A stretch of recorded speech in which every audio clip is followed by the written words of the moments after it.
కానీ శ్రవణ సాయి అలియాస్ శివ కేసులో బిగ్ ట్విస్ట్ చోటు చేసుకుంది. ఆర్టీవీతో ఎక్స్క్లూజివ్ గా మాట్లాడింది నిందితురాలు శ్రీజ తల్లి సిరి. దానికి సంబంధించిన బిగ్ బ్రేకింగ్ న్యూస్ చూస్తున్నారు. ఆర్టీవీతో ఎక్స్క్లూజివ్ గా మాట్లాడినప్పుడు ఏం జరిగింది, ఇటు ఎందుకు చంపింది, ఎందుకు చంపాల్సి వచ్చింది, ఎటువంటి కాన్వర్సేషన్ జరిగింది, ఇటు శ్రవణ్ సాయికి అలాగే శ్రీజకు అలాగే శ్రీకి మధ్య ఎటువంటి కాన్వర్సేషన్ జరిగింది, అసలు ఏం జరిగిందనే అంశానికి సంబంధించి మాట్లాడుకొచ్చింది శ్రీజ తల్లి సిరి. ఆర్టీవీతో ఎక్స్క్లూజివ్ గా మాట్లాడింది ఆమె. ఈ నేపథ్యంలో ముందుగా మేమంతా చూద్దాం, ఆ తర్వాత ఇన్ డీటెయిల్ గా దీనికి సంబంధించి మాట్లాడుకునే ప్రయత్నం చేద్దాం.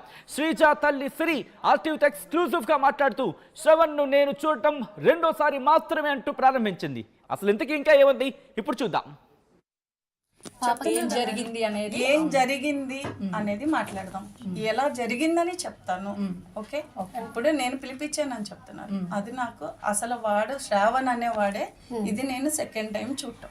Okay, first time 7 months back పాప దగ్గరకు వచ్చాడంట, కాలేజ్ దగ్గరికి. ఆమె ఇంటికి రాలేదు. 4:30 అయిపోతుంది, ఎర్లీ మార్నింగ్. మేము పోలీస్ స్టేషన్కి వెళ్ళాము, మాదాపూర్ పోలీస్ స్టేషన్లో. అక్కడ పాప మిస్ అయిందని ఇచ్చాము. తర్వాత వాళ్ళ పెద్దనాన్న వాళ్ళని పిలిచాము, మాట్లాడాము, వార్నింగ్ ఇచ్చాము.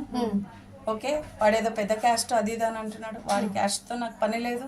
ఓకే, వాళ్ళకి డబ్బు ఉంటే వాళ్ళ దగ్గర ఉంచుకోమని, నా దగ్గర ఉంటే నా దగ్గర ఉంటుంది. నీ దగ్గర ఉంటే నువ్వు నాకు ఇవ్వవు కదా. ఓకేనా, ఎవరిది వాళ్ళకే ఉంటుంది. ఓకే, మీకు ఇష్టం వచ్చినట్టు రాసుకోవడం కాదు. ఓకే, నేను చెప్తాను, మీరు రాసుకుందరు కానీ మీకు వచ్చినట్టు గుద్దుకోండి. ఓకే, నేను ఎల్లుండే వస్తాను. పోలీస్ స్టేషన్కి వచ్చినాక పోలీస్ స్టేషన్లో నేను సంవత్సరం నుంచి అమ్మాయిని నేను కలవలేదు అని చెప్పి ఎవరిని పాపను కలవలేదు. కలవకుండానే కడుపు వచ్చేసిందా? గండి మైసం దగ్గర పార్కులో చేస్తారా? రాత్రి 11 అయినా కూడా నేను షాప్ బంద్ చేసుకుని వస్తుంటే కూడా గల్లీలో ఉంటే నాకు ముఖం తెలియదు, కానీ నా కూతురు ముఖం నాకు తెలుస్తుంది కదా. ఎవరో ఒక మనిషి అక్కడ తన కోసం వెయిట్ చేస్తున్నాడని తెలుస్తుందా తెలీదా? ఏంటమ్మా ఎవరు అని అంటే, కాదమ్మా గల్లీలో మనకు ఫ్రెండ్స్ ఉంటారు కదా. అలా అని ఈ అమ్మాయి కవర్ చేసింది. ఎందుకంటే ప్రాబ్లం వాడెవడో కాదు, ప్రాబ్లం నా కూతురు అని నేను అనుకుని నా కూతురుని కొట్టా. ఓకే, ఎవరితోనే నాకు పని లేదు కదా. మీ పాపను కొడుతుంటే తను ఎలా వచ్చారండి? అబ్బాయి ఎట్లా వచ్చాడు?